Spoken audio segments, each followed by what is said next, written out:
trânsito, não consegue sair daqui porque a passagem é muito cara. A Lei 10.737, para mim, como profissional, ela vem de encontro com o meu trabalho, né? Porque eu vou conseguir captar mais do meu público. Viajar faz bem para qualquer idade, né? E é interessante o governo poder facilitar isso para o idoso, uma pessoa que trabalhou a vida inteira, contribuiu, ele vai ver culturas novas, vai conversar com pessoas que ele vai trocar experiência de vida. As pessoas que não têm a oportunidade e não têm poder aquisitivo, tendo essa lei, é muito interessante para essas pessoas. Eu já saio alegre uma semana antes, na hora da viagem. Principalmente se for aqui no estado. Eu vou conhecer o que é nosso, onde eu estou.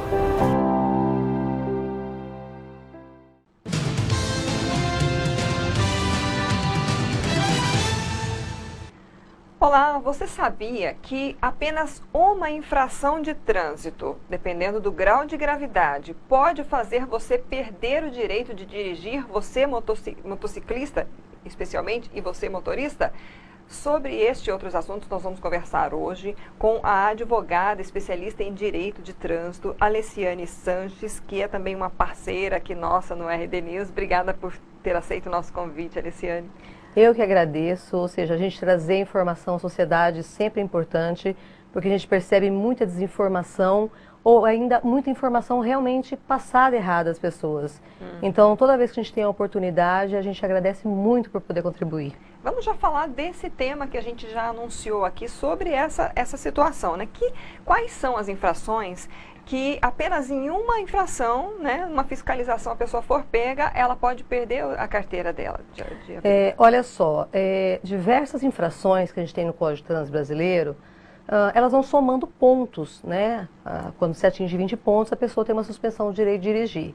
Agora, algumas específicas, a própria lei ela já vem e determina que será aberto o processo de suspensão do direito de dirigir se a pessoa, claro, numa defesa anterior não conseguir anular aquela infração. As mais comuns, elas estão ligadas à condição de motocicleta.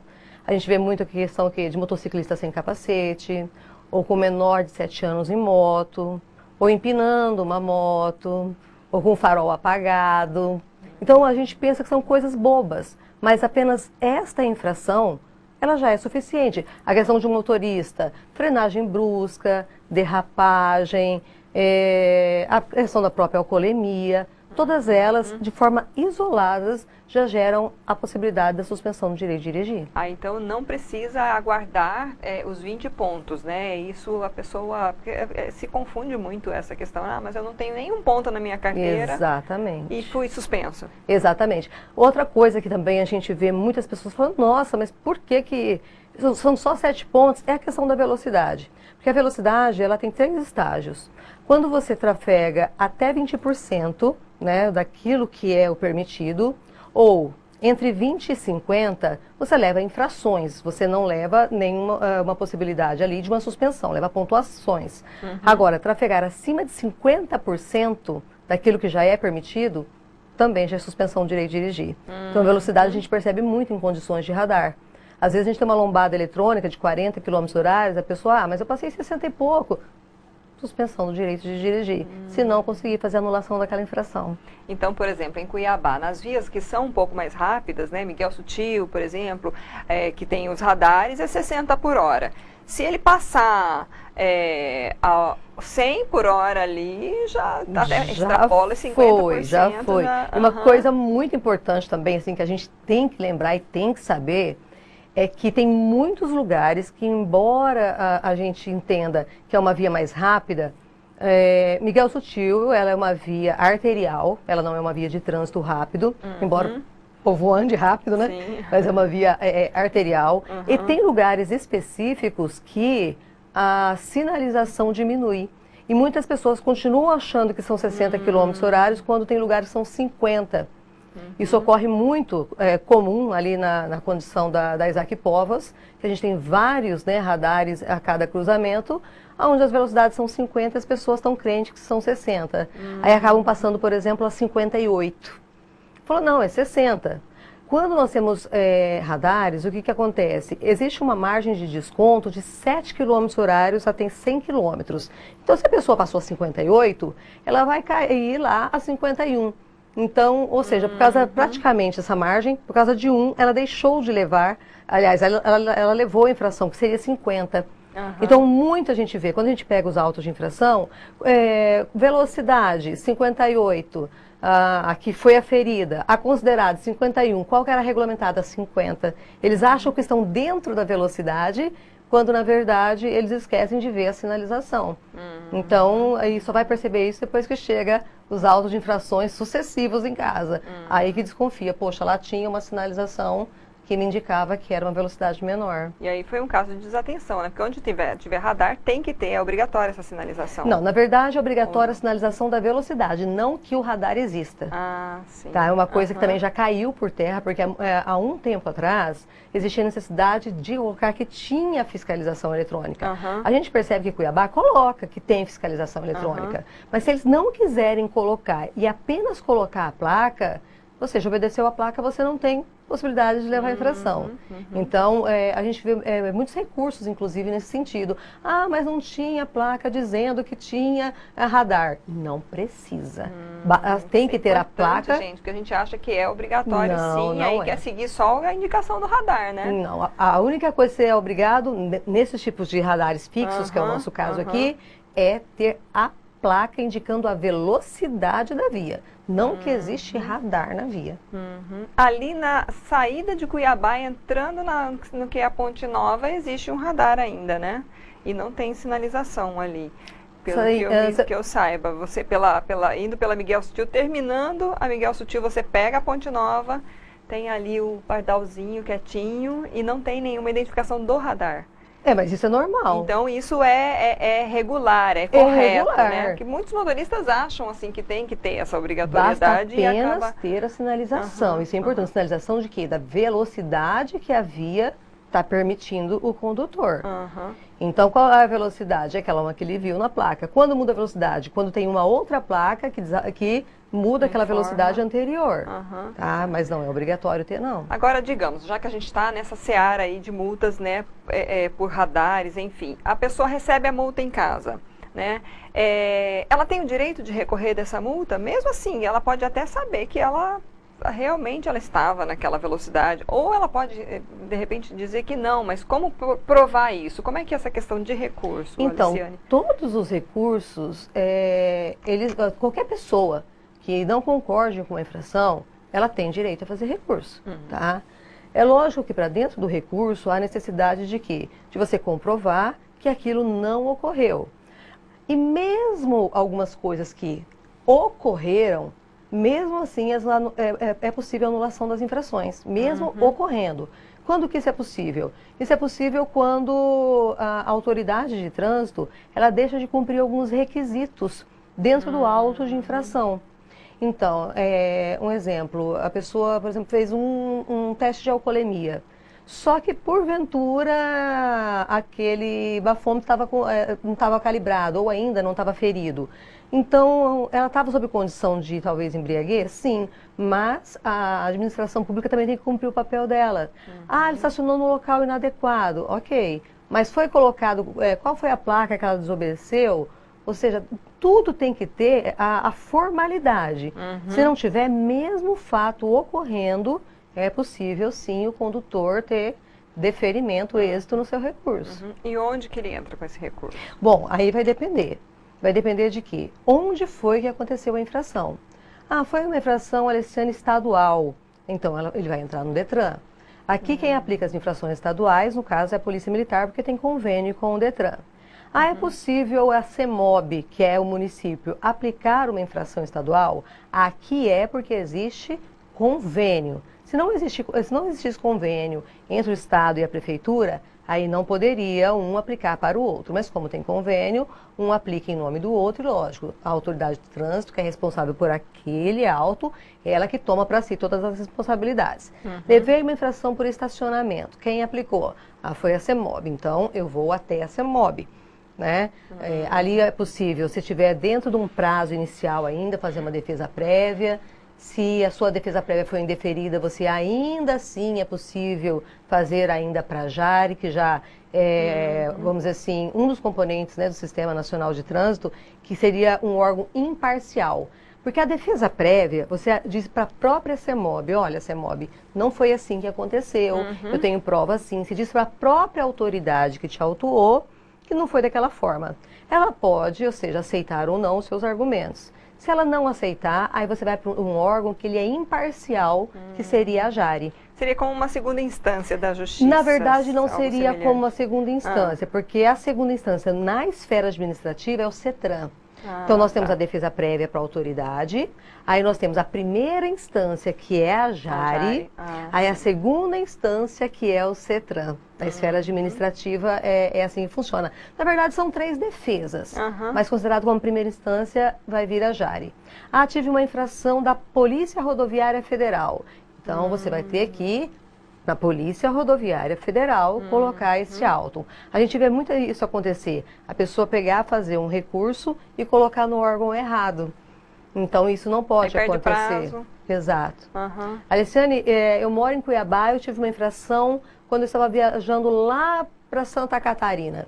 Eu fui lá, já visitar uns parentes e tal. Onde foi que aconteceu? Ah, fui para São Paulo, fui ali no interior de São Paulo. Então, se você chegou ali na sua casa, a autuação lá do interior de São Paulo, você vai ter que fazer o recurso e enviar lá para o interior de São Paulo. Você não pode simplesmente colocar numa prefeitura qualquer e fazer um recurso em lugar qualquer. A autoridade autuadora é a única que pode realmente julgar aquele ato.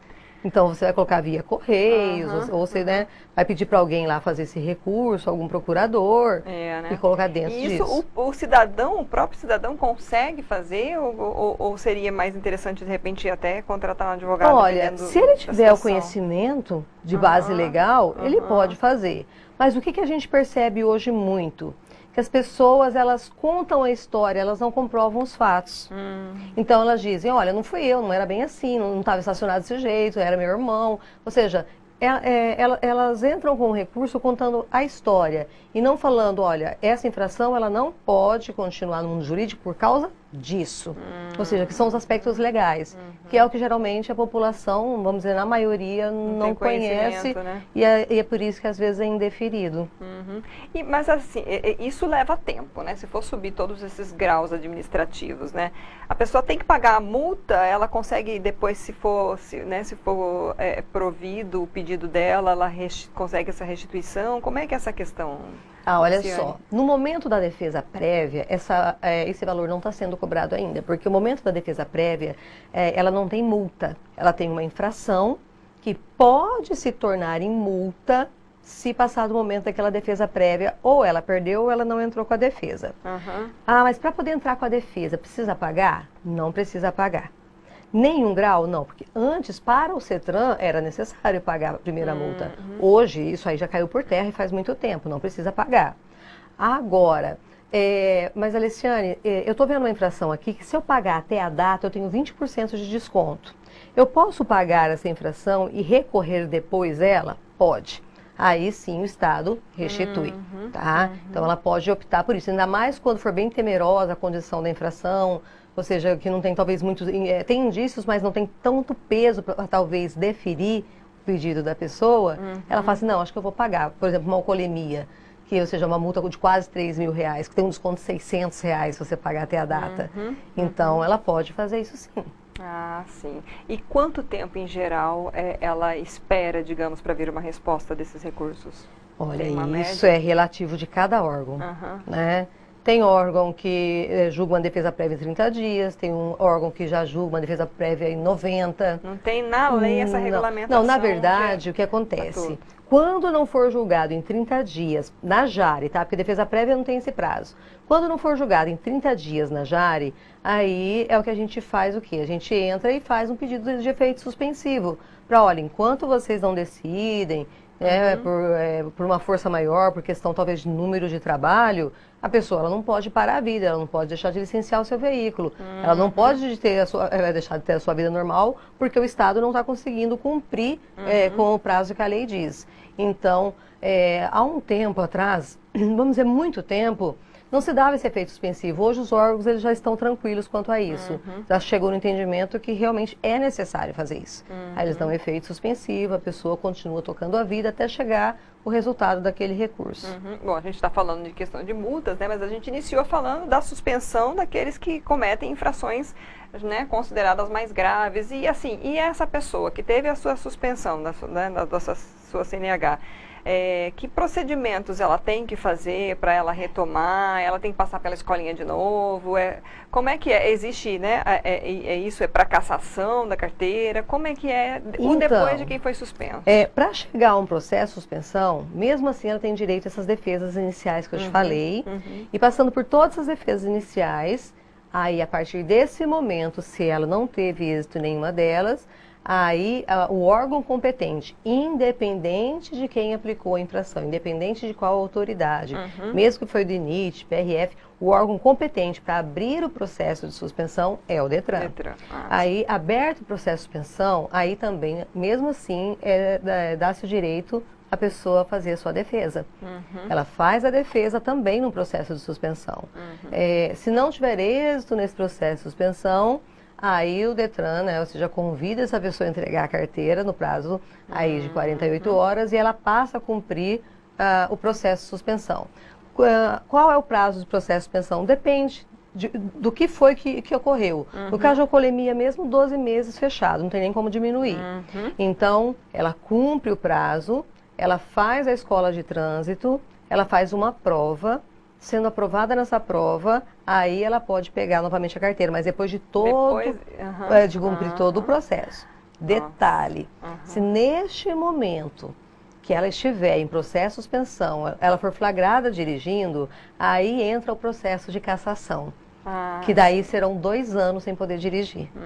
Tá? Então, ou seja, o condutor que dirigir com o direito de dirigir suspenso terá sua carteira cassada. Então, ele cumpre a suspensão e depois inicia o cumprimento da cassação. Nossa, é muito sério. E assim, você falou de criança, a gente vê muito, principalmente nos bairros, não só uma criança pequena, mas às vezes duas, fica aquele sanduíche de adulto. Já vi criança amarrada com camisa de manga comprida no parque, não consegue segurar, com cinto. E, assim, é claro que a gente está falando dessas questões, né, de multa, de processo, de suspensão, enfim, mas o mais importante é a questão de colocar em risco a vida, né? Eu acho bem que, assim, maior. Para a gente encerrar, Leciane, acho que a gente podia fazer, então, aí um apelo, ou trazer um alerta para, né, principalmente para esses motociclistas. A gente teve aqui uma entrevista, até mais, né, com diretores do DETRAN, falando desse aumento do, né, o volume de motociclistas na cidade. E assim, a gente vê muito que continuam havendo essas autuações, né?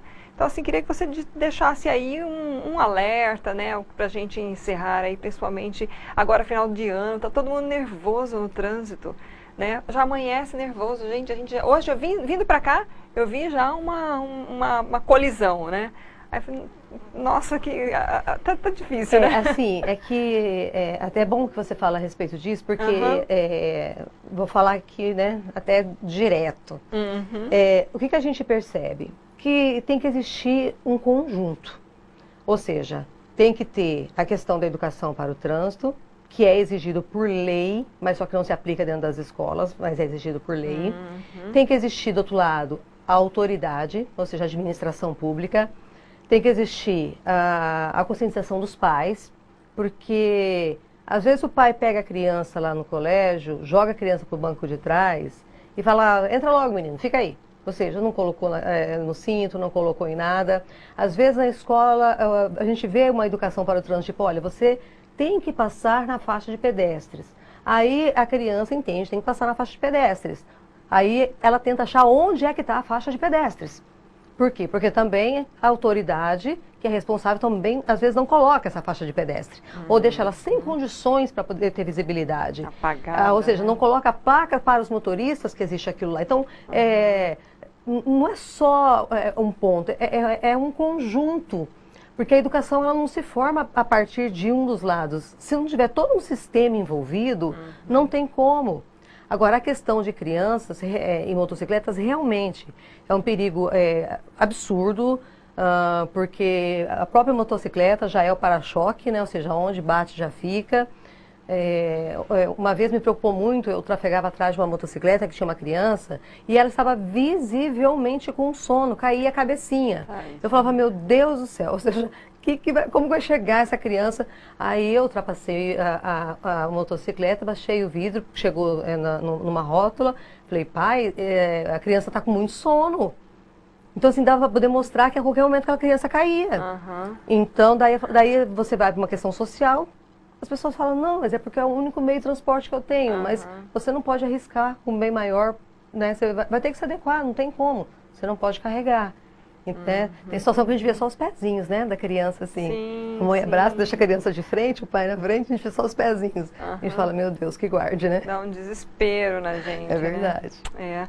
Tá joia, muito obrigada. A gente agradece todas as suas informações. Já fica um convite para um retorno para um outro assunto, porque a gente sabe que o assunto de trânsito tem muita coisa, tem muito detalhe. Eu acho que a gente presta um serviço de trazer essas informações aí, mas obrigada novamente, Aliciane. Não, eu que agradeço. Sempre que qualquer condição de mídia, ou eu mesmo nas minhas redes sociais, como eu trabalho com trânsito faz 20 anos, então, assim, eu sou apaixonada pela matéria e tudo aquilo que pode modificar esse sistema e trabalho para isso também. Então, eu que agradeço demais o convite e estou à disposição toda vez, claro, que vocês precisarem. Tá joia, obrigada.